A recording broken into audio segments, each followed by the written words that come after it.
Salut à tous, alors c'est Frédéric Delavier. Alors aujourd'hui, je voulais vous faire une petite vidéo pour vous parler de la beauté, pour vous expliquer que la beauté n'a rien de subjectif et qu'elle correspond à des choses qui sont pour les hommes, qu'ils perçoivent vraiment utiles à leur survie. Donc, comme je dis tout le temps, la beauté est ce qui se rapproche de la vie et qui la favorise. Donc, c'est ce que l'on perçoit inconsciemment comme ce qui se rapproche de la vie et la favorise. La laideur étant, en général, ce qui s'éloigne de la vie.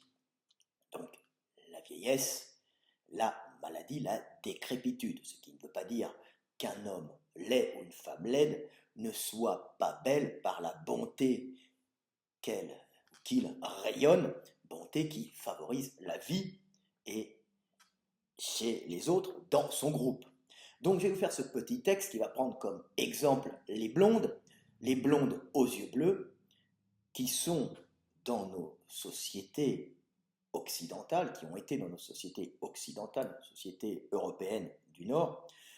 quelque chose qui était reconnu inconsciemment comme de la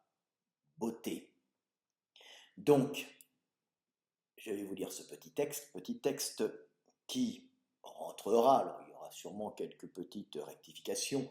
mais c'était le dernier texte que j'ai écrit pour mon livre L'éveil des consciences, petit texte qui traite des blondes aux yeux bleus, texte qui reprend en fin de compte des vidéos que j'ai déjà réalisées et texte que j'ai approfondi. Voilà, c'est les vidéos que j'ai approfondies, texte donc qui est l'approfondissement de ces vidéos. Donc je vais vous lire mon petit texte après cette courte introduction de 2 minutes. Alors, les blondes aux yeux bleus. La beauté n'est pas quelque chose d'indéfinissable, et bien que sa perception puisse varier en fonction des peuples, des cultures et du milieu, elle est toujours associée à la fonctionnalité, la beauté étant liée à la vie, à ce qui la favorise, la laideur étant ce qui s'éloigne de la vie et de la fonctionnalité et se rapproche de la mort. À ce titre, il est intéressant de comprendre ce qui a favorisé la diffusion en Europe des gènes associés à la blondeur et aux yeux bleus. Blondeur et yeux bleus étant dus à des mutations génétiques qui apparurent d'une façon aléatoire et dont les expressions visibles sur les corps furent perçues par les hommes comme beauté et facilitèrent ainsi leur diffusion dans les populations d'Europe. Remontons un peu dans le temps pour comprendre comment des caractères physiques qui n'apportent directement au niveau évolutif rien de positif à des individus peuvent se voir sélectionnés d'une façon culturelle par le seul fait qu'ils sont souvent associés à d'autres mutations, quant à elles fondamentales à la survie de l'espèce, et dont ils en accentuent la visibilité. Ainsi, l'histoire des blondes aux yeux bleus en Europe est directement associée à la pâleur de la peau qui fut fondamentale à la survie de l'espèce humaine en Eurasie, quand les premiers hommes poussés par des changements climatiques entraînant des changements du milieu, de la surpopulation et une concurrence énergétique, poussèrent les hommes à monter vers le nord et à affronter des territoires froids et moins lumineux. Les premières montées humaines en Eurasie sont très anciennes et furent multiples, et l'Europe fut peuplée d'humains bien avant la grande expansion des sapiens africains, qui débuta par une montée au Moyen-Orient il y a plus de 100 000 ans, et qui atteignit l'Europe occidentale il y a 40 000 ans. En arrivant massivement en Europe, les sapiens venus d'Afrique rencontrèrent des populations humaines qui s'étaient déjà adaptées au milieu froid et peu lumineux du Nord. Ces populations européennes ancestrales, au cours des millénaires, avaient, par sélection génétique, blanchi en éliminant une partie du filtre de mélanine protégeant le filtre de mélanine produit par certaines cellules de l'épiderme afin de favoriser la lumière,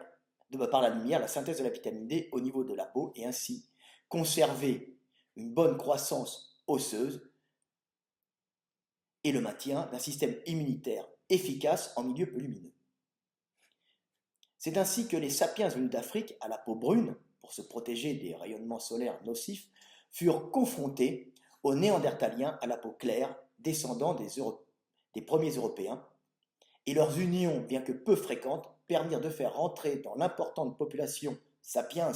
envahissant l'Europe du patrimoine génétique néandertalien qui, grâce aux rares métis, entraîna la diffusion chez les sapiens des gènes favorisant la blancheur de la peau, évitant ainsi à ces populations venues du Sud de subir une sélection génétique drastique avec une casse humaine importante pour sélectionner les mutations aléatoires favorisant la blancheur de la peau. L'union Néandertal-Sapiens permit donc d'éviter la mort de milliers de sapiens en accélérant, par l'intégration de matériel génétique néandertalien, le blanchiment de la peau de ces envahisseurs africains qui deviendront les Européens actuels. À la fin du Paléolithique, c'est-à-dire il y a un peu plus de 10 000 ans, la population européenne n'était plus constituée que de sapiens ayant blanchi par l'intégration de matériel génétique néandertalien et ayant progressivement absorbé en elle les néandertaliens moins nombreux à la reproduction plus lente. Le chasseur-cueilleur sapiens de la fin du Paléolithique européen était devenu un homme à la peau éclaircie, rappelant celle des Amérindiens du Nord au mode de vie et au climat similaires. L'Européen de ces périodes avait une peau basanée bien plus claire que celle des premiers sapiens remontant d'Afrique, mais encore très éloignée de celle blanche et rosée des Européens du Nord et des populations slaves actuelles. C'est la révolution néolithique qui termina de blanchir les Européens. À cette période, la domestication progressive des végétaux, leur culture et leur stockage permit aux hommes de bénéficier d'un apport régulier de calories et ainsi de mieux résister aux pénuries alimentaires dues à l'hiver, ce qui généra une explosion démographique sans précédent. Paradoxalement, le passage du mode de vie chasseur-cueilleur à celui d'agriculteur, s'il fut cause d'une explosion démographique phénoménale par l'apport calorique régulé dû à l'agriculture, entraîna aussi une crise sanitaire énorme dans les populations européennes qui fut régulée par une sélection intense des individus les mieux adaptés génétiquement à ce nouveau mode alimentaire. C'est donc sous l'effet de ce nouveau mode alimentaire que les Européens finirent de se transformer pour ressembler plus ou moins à ce qu'ils sont actuellement, c'est-à-dire des hommes blancs, aux yeux et aux cheveux plus ou moins clairs. Au néolithique, les changements alimentaires dus au passage du mode de vie chasseur-cueilleur à celui d'agriculteur induit de fortes modifications génétiques qui entraînèrent de visibles changements morphologiques. En effet, si le mode alimentaire des agriculteurs permet de réguler l'apport énergétique sur une année en évitant la crise calorique hivernale, il génère en contrepartie, à cause de la diminution de l'apport de graisse animale, de poissons gras et d'abats, de graves carences nutritionnelles en vitamine D, plus particulièrement ressenties par les femmes et les enfants. Ces carences nutritionnelles sont visibles sur les restes humains de cette période, et l'étude de ces fossiles permet de comprendre que s'il y a eu une explosion démographique, elle s'accompagna d'une diminution de la stature des individus et d'un ensemble de pathologies plus ou moins sévères dont les femmes et les enfants furent les principales victimes. Si l'alimentation des premiers agriculteurs européens apportait assez de protéines et d'hydrates de carbone, c'est-à-dire de sucre pour le fonctionnement de l'organisme, elles étaient,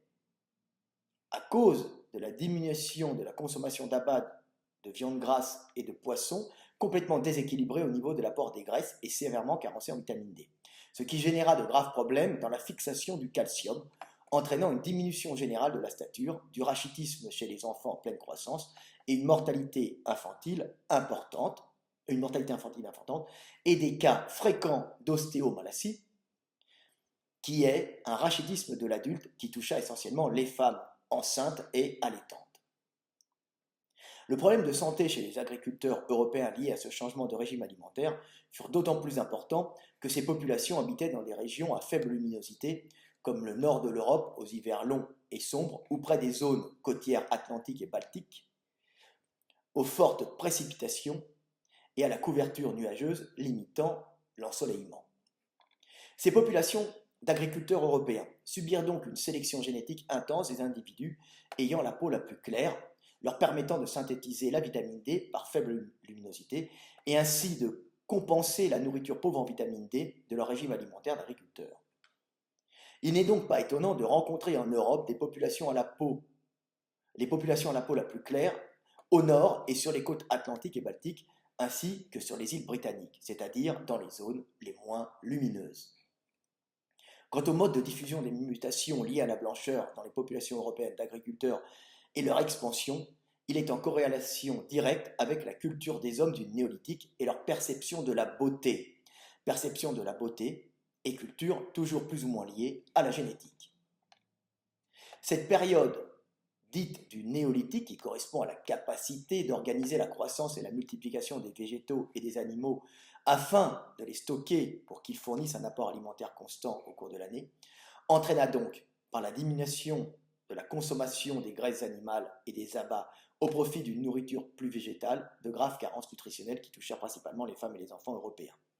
La faible luminosité de l'Europe due à sa situation nordique, mais aussi au climat océanique qui diffère de celui de l'Asie du Nord-Est, fut donc catastrophique lors de ce changement alimentaire. Car si les hommes adultes peuvent supporter la baisse d'apport en vitamine D dans leur alimentation, les femmes enceintes ou allaitantes nourrissant leurs petits sur leurs propres réserves caloriques et minérales, et les enfants en pleine croissance furent directement touchés par cette carence en vitamine D.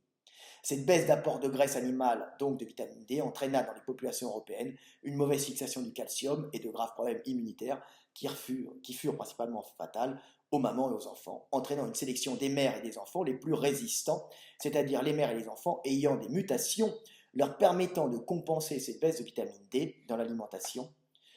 par une peau plus claire, sans filtre de mélanine, facilitant ainsi à la lumière la synthèse de la vitamine D au niveau de la peau. Les femmes à la peau la plus blanche survécurent donc majoritairement à ce changement alimentaire et permirent du coup aux hommes étant attirés par cette pâleur de transmettre plus aisément leurs gènes. La blancheur de la peau devint donc pour les populations d'Europe du Nord et de l'Ouest un signe particulier, un signe perçu inconsciemment comme de la beauté, beauté correspondant à cette fertilité qui favorise la vie. D'autres caractéristiques physiques accompagnant la blancheur de la peau, mais n'intervenant pas directement dans la synthèse de la vitamine D, furent à leur tour sélectionnées car elles accompagnaient cette blancheur perçue comme de la beauté. C'est ainsi que les yeux bleus et les cheveux blonds, correspondant à des mutations génétiques souvent associées aux mutations liées à la blancheur, furent sélectionnés d'une façon culturelle, car elles étaient associées à la blancheur, signe de fertilité. Au cours des générations, blancheur, blondeur et yeux bleus devinrent donc, pour les hommes d'Europe du Nord, les signes de la fertilité féminine, rentrant ainsi dans la perception culturelle de la beauté. Si les blondes aux yeux bleus furent sélectionnées en Europe du Nord au cours des générations, c'est qu'elles étaient majoritairement à peau blanche, donc globalement plus résistantes et plus fertiles en climat peu lumineux, et perçues inconsciemment comme telles par les hommes, ce qui laisse à penser que la diffusion des individus blonds aux yeux bleus en Europe s'est majoritairement réalisée par la sélection culturelle des femmes les plus blanches, les plus blondes et aux yeux clairs, considérées par les hommes comme les plus belles partenaires sexuels, c'est-à-dire inconsciemment comme les plus fertiles. Le même principe de sélection génétique et de perception de la beauté est applicable aux rousses, où cette mutation donnant cette couleur rouge aux cheveux est souvent associée à une peau peu pigmentée et très blanche qui devint un avantage énorme pour les femmes et les enfants en climat peu lumineux, permettant aux femmes de synthétiser assez de vitamine D pour accomplir sans complication leurs fonctions reproductrices et nourricières et facilitant la croissance des enfants. Si les roux sont donc très fréquents dans les populations irlandaises et écossaises et dans une moindre mesure sur le reste des îles britanniques, c'est qu'au même titre que les blondes d'Europe du Nord, la rousse insulaire, grâce à sa peau blanche, était une meilleure reproductrice sous ces climats pluvieux et peu lumineux, et était donc perçue inconsciemment comme plus belle. Cette passion, cette attirance pour la rousse peut se ressentir dans la peinture anglaise pré-raphaélite du XIXe siècle, qui glorifie ces déesses aux cheveux rouges et à la peau laiteuse, glorification inconsciente de la fertilité en climat peu lumineux. La perception de la beauté n'est donc jamais subjective et irrationnelle, la beauté correspondant toujours à l'attirance pour la fonctionnalité, permettant à la vie de perdurer et de se multiplier. Voilà, petite vidéo